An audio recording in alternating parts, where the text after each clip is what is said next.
So if you're open to coaching, let's give it a shot. Let's see. Let's see, because you said you don't have a plan yet. So let's think about a classroom management plan. Can we take the next couple minutes to like create your plan for day one? Mm-hmm. I just want to make sure that you. I need that. I need it. So I'll walk you through the process that I walk people through when we're coaching, like how to manage your classroom.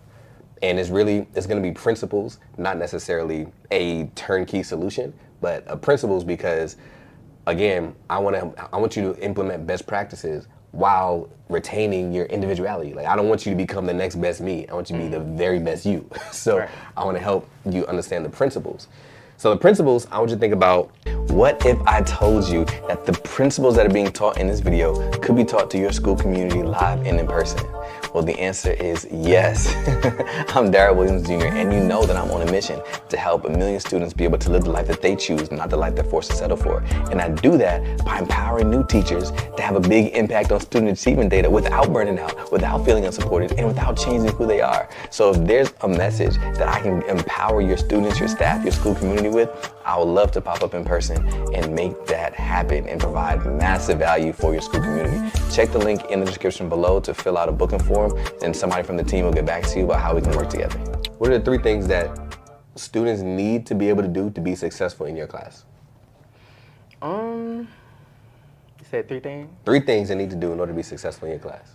Of course, be willing to talk to me. Okay, willing to talk. Just communicate in general, because I can only help you or I can only further help you if you communicate what you need. Okay, so like being willing to communicate their struggles, if you would. Yeah. Or communicate, okay.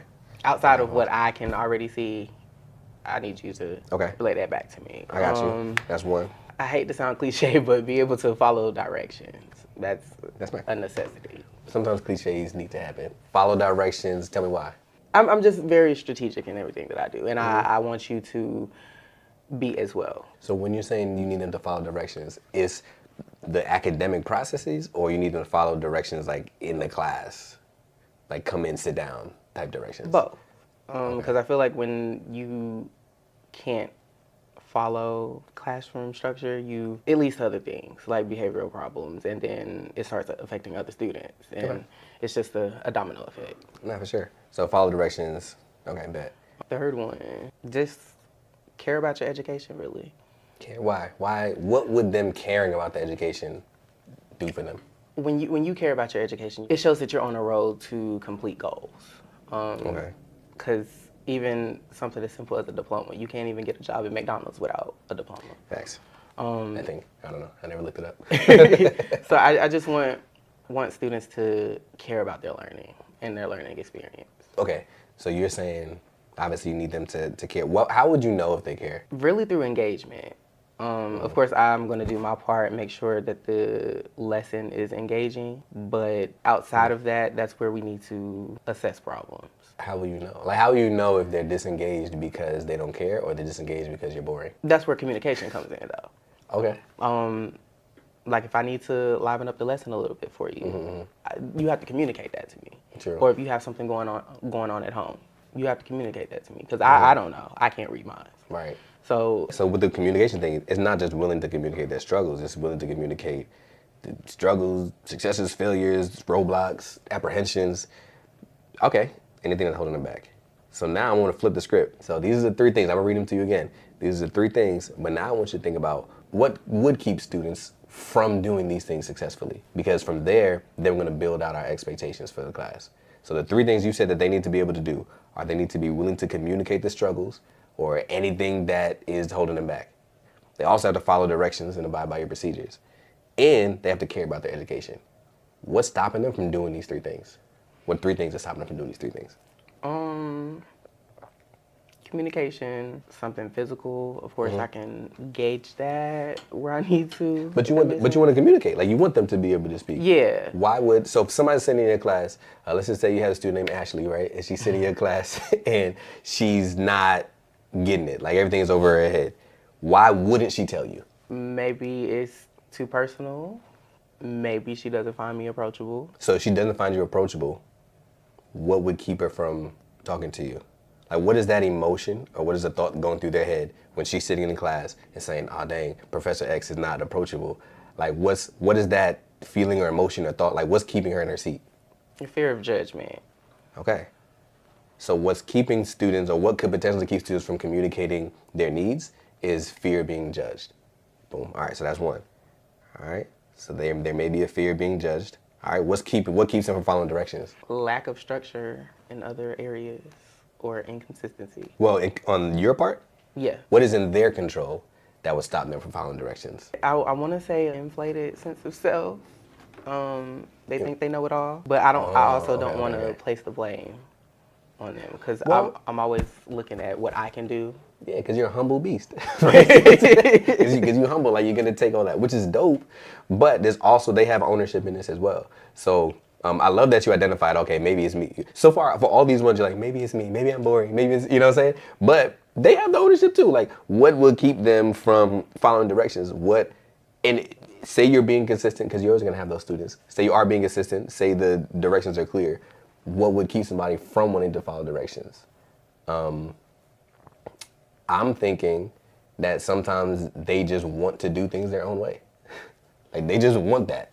You know, so you're saying, if I tell you to do step 1, step 2, step 3, but they're like, I'm just gonna go straight to step 3, that individual is saying, I got this. Like, I can do things my own way. So maybe it's a lack of trust, right? Or maybe it's just what'd you say, overinflation? What did you say? Say that again. Inflated sense of self. Inflated sense of self. Like, so I got this already. I already know enough. I can't learn anything new. I already know. What would that? There's a word for that. I guess it's inflated sense of self. But go ahead, producer. What you got? What's the word? Ego. Maybe they got a big ego. There we go. Shout out to Ashley Hill in the background. maybe their ego won't allow them to follow your directions. I like that. Thank you. All right. So last one. Why would somebody not care about the education? That could also be a number of things. They have outside personal problems going on, things at home. You said something earlier that I loved. You said that when they don't care about something, then they won't like show up, basically. And I think conversely, when they do care about something, they're willing to sacrifice. They will go through it. The best example I can think of is when I think about students in class who they'll be sleeping and have their head on the desk or something, but then after school you see them in basketball practice and they just like, they're live, they're running up and down the court, you know what I'm saying? And they're struggling, they're sweating. And it's obviously a lot harder to go through basketball practice than to sit and take notes in class, but they don't care about the classwork. They care about the basketball or whatever they think playing basketball is going to unlock for them. So they are willing to struggle on the basketball court. They're not willing to struggle in the classroom. So one of the reasons why students don't struggle in the classroom is because they don't care enough about what their education could unlock for them. So what you're saying is you want them to care about the education. And the reason why some of them don't care about the education is because they don't see where it's going to take them. So it's like, I'll just chill. I don't need to worry about this right now. The basketball, yeah, that's gonna take me to the NBA, right? Of course, that's what they all say. that's what they're all thinking. But this biology work, nah, I don't need to care about that, right? So I'm hearing the reason why they are not. Some people don't care is because they don't see what it's gonna unlock for them. Okay. Okay. All right. So let's recap, and then I'm gonna show you why we did this. 3 things you say your students need to do. Got to be willing to communicate their struggles. They have to follow directions and abide by procedures, and they have to care about their education, right? The things that are holding them back, maybe they have a fear of being judged. Maybe their ego won't allow them to because they have a inflated sense of self. I'm gonna start saying that. And then maybe they don't care because they're not sure like what their education is gonna unlock for them. So the reason why I want us to go through this route, because again, even if you go through TikTok and you look at different videos and study things, a lot of times what we see is people saying, these are my classroom expectations. Try this in your 9th grade biology class. And you're like, let me try that. And then when things don't go well, you're like, why? It worked so well for them. It worked so well for her. Because the reason is you don't want to be the next best version of anybody else. You want to be the very best version of yourself. So thinking about what do students need to be successful in my classroom, now we're going to unpack. So these are the things that they need to do. These are the fears that are stopping them, these 3 things we just mentioned. Now we're going to create expectations that combat those fears. Those will then be your classroom expectations that you will hold students accountable to. Okay. All right? So stay with me. We're getting there. Almost done. So the fear of being judged. I'm going to tell you what I'm hearing, and you tell me if it's something that you connect with. Expectations, you want to have like 3 to 5.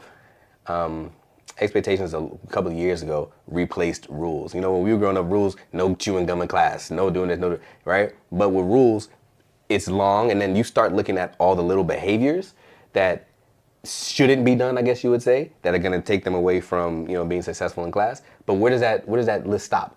You know, so it was like no chewing gum. Well, I wasn't chewing gum, I was eating Takis. Okay, well, no eating Takis. Well, it's not Takis, it's hot Cheetos. Well, no eating in class. Like, so now your list is growing. But expectations is, if the expectation is stay focused, right?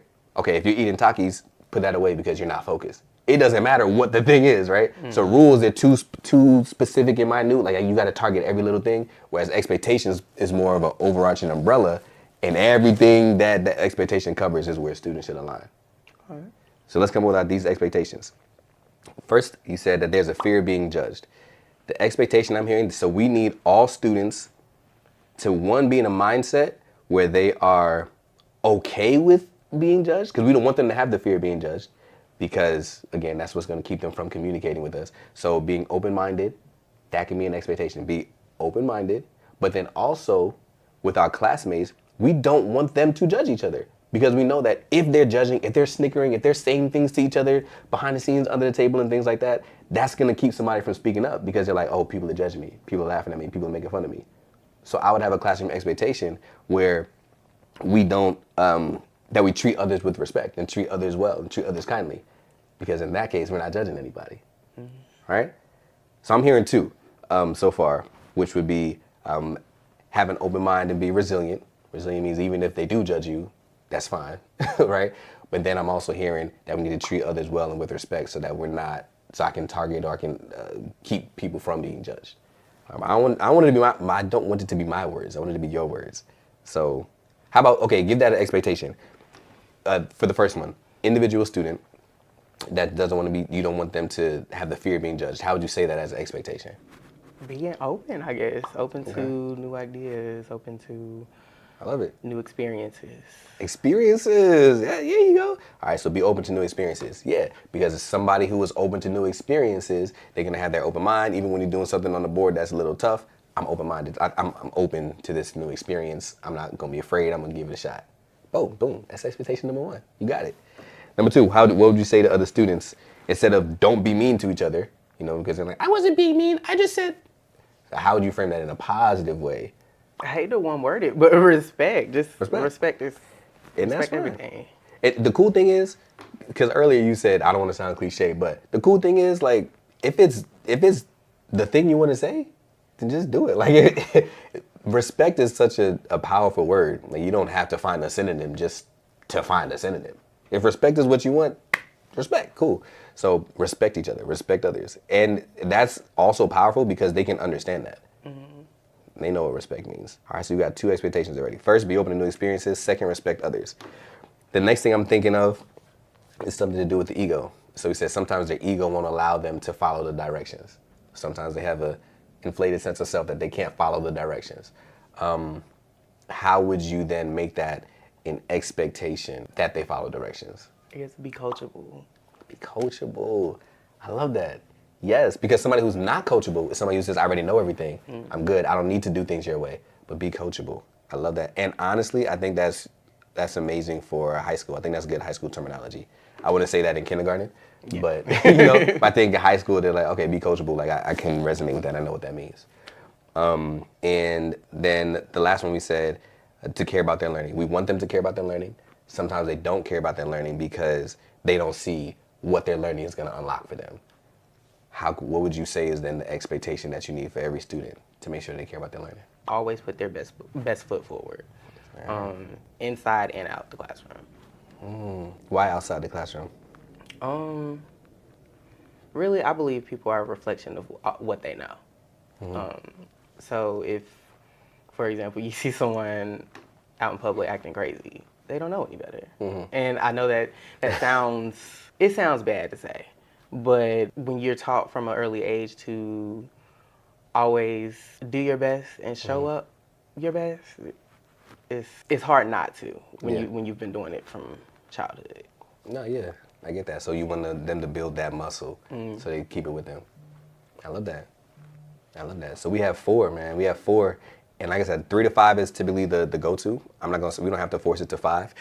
As you continue to think about this and reflect on this conversation, if you want to add another or take one away, whatever, before February 12th, go for it. But let me show you what your classroom expectations would be. Right? This in Professor X's classroom. Check this out. 1, we're gonna be open to new experiences. 2, we're gonna respect others. 3, we're all gonna be coachable, and 4, we're all gonna put our best foot forward. You think that if students came in every day and did those 4 things successfully, that they'll be successful in your classroom? Definitely. That's how you make your expectations, right? Like that, like that's how you do it. The next phase would then be how do you hold them accountable to the expectations? And like you said, now it's consistency with the consequences. I would say that the way that you manage your classroom, bro, if you miss everything else, I'm gonna give you this. Like, you gonna take this with you so that you reflect on it. But if you forget all this stuff, remember this: clear expectations and consistent consequences. That's the unlock. That was the unlock for me from year 1, from being a terrible teacher to becoming a 2-time teacher of the year. I learned how to have clear expectations and consistent consequences. You got clear expectations now. Then the consistent consequences part is what's going to happen when we fall short of the expectation. And it has to be consistent. So we'll briefly talk about that just right now. We'll briefly talk about that, but like it has to be consistent. And let me give you an example of what that would look like. The expectation. Give me an example of a misbehavior that somebody would do. Somebody would be on their phone. Somebody be on their phone. I'm lecturing. On their phone while lecturing, meaning they're not engaged, they're not paying attention, right? So I would come over to them and say, hey, Xavier, are you being open to new experiences right now? Because it looks like your head is down in your phone. And we're open to new experiences, which means I need you to get this information. Right? See how like the expectation now, automatically I can address the behavior. All right, give me another one. I like this. Give me another one. Have students whispering while someone is giving a presentation. Whispering while they're giving a presentation. You see Ashley giving a presentation? Are you respecting her right now? Because we have a classroom expectation where we respect others. And right now, you're not being very respectful to Ashley. Like, it's, you know what I'm saying? Like, now it's aligning to the expectation. So that's why you have the 4 expectations, or 5, however many you decide. I wouldn't do more than 5 for real, because then it gets to be too much, right? You covered the basis of what you need. But now, anytime somebody's falling short of the expectation, you call out the expectation and you address the behavior. I always like to go with the 5-tier system, which I'll show you. The first one is always gonna be a warning. That's everywhere you go, all right? First one's the warning, but at every phase, you call out the expectation. That's your warning. You're not respecting Ashley as she's presenting. That's your warning, right? The second one would be a loss of a privilege, but that you control, because the goal is you want it to be quick. So sometimes people would do like after school detention. Like, you can't control whether or not they got a ride to stay after school or not. So sometimes that's something, I ain't coming anyway, right? Silent lunch. I mean, you can't really control whether they talk or not. Like, you can stand there and tell them to stop talking, but if they want to talk, they're gonna talk, you know? So take away a privilege that you control, which sometimes you can do, like, say if you have every other Friday, we have free Friday or something like that.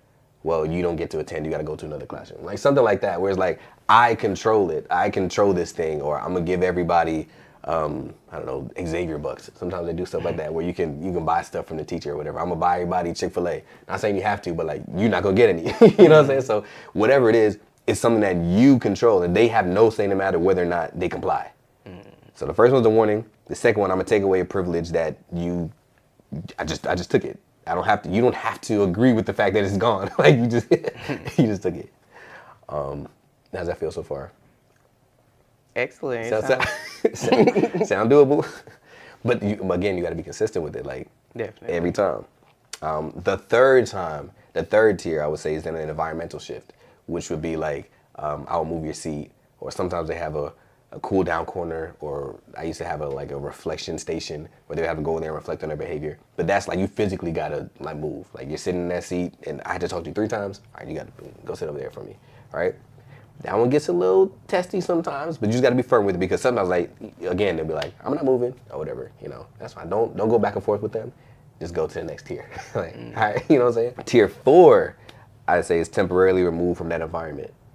Plus, contact parents, because I believe anytime that even in high school, anytime you have to remove them from the learning environment, you gotta let the parents know. I'll remove them or send them out with work for 10, 15 minutes to go to a buddy teacher's classroom or something like that, but let them know, like, because of what's going on here, you can't just sit here and continue to disrupt us. You could talk to them in the hallway, but give them 15 minutes. Like, go sit with Miss Hill for a couple minutes. You can come back.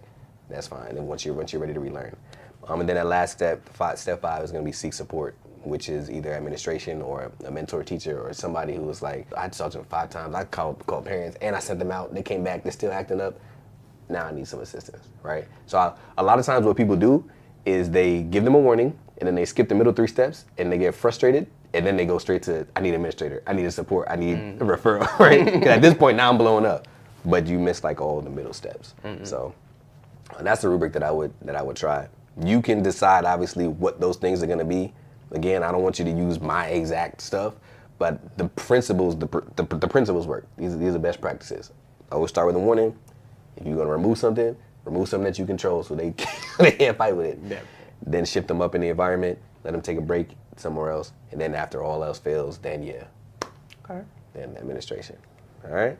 Now, like I said, the biggest thing, bro, is what? Consistency. I'm about to say, boy, if you mess this up, I'm gonna start this whole conversation over. Yes. Nah, consistency, for real. So it's like every time somebody falls short of expectation, the first 2, 3, 4 weeks are gonna be, boy, you're gonna be so tired. I know it. I know it. You're gonna be so tired, but I promise you, like, if you stay consistent there, then the latter part of the year is gonna be straight. Because then they'll know, they're not even gonna try it. They're gonna be like, yeah, like, I can't talk about so-and-so when she's at the board because that's not respectful. Mr. Wall's gonna get on me. Right? You know, yeah, I can't put my head down because he's gonna say, are you putting your best foot forward? And I know I'm not. You know, so like, eventually it's gonna get ingrained in them just what they can and what they can't do. Got you. Yeah. Students are really good at finding out what they can get away with. Oh, definitely. Yeah, I know. Yeah. So if you slip through the cracks with the consistency, they'll be like, oh, bet. He'll tell me to be quiet, but he ain't really about to do nothing after that. Like, after he tells me to be quiet, that's it. If I do it again, he's gonna get frustrated and ignore me. That used to be me. Yeah. Yeah. And I say that this is super cool because it's just like, you don't have to be like yelling and growling at people like people used to tell me that I had to be. And I feel like we have a similar temperament. I feel like I'm a little more up energy. I'm a little hyper. but in terms of like demeanor when we speak to children, I'm not yelling. I'm still always smiling. Right. I'm cool, you know? But people used to tell me I would never be able to manage my classroom because I didn't have that dog in me. They used to call it the Hulk. I didn't have Hulk in me. And you don't got Hulk in you either, you know, but you don't need to have the Hulk in order to manage classroom, because it's not about punishing. It's just about holding them to an expectation and just consistently reminding them of what that is. So I think you're gonna do an amazing job, bro. Honestly. You. For real, I'm super excited. I'm hurt. Nah, I'm not hurt. I did not know you'd drive an hour and a half, but I am glad that you found something closer. I think our school is gonna be missing something great, because I think you could have done some fantastic things here. But I know that wherever you go, you're gonna do some amazing things. So stay consistent, and I think the biggest things to remember is that you are smart enough, you're capable, you can do it, you got this, and I got you. All right? Thank you. Yes, sir. All right.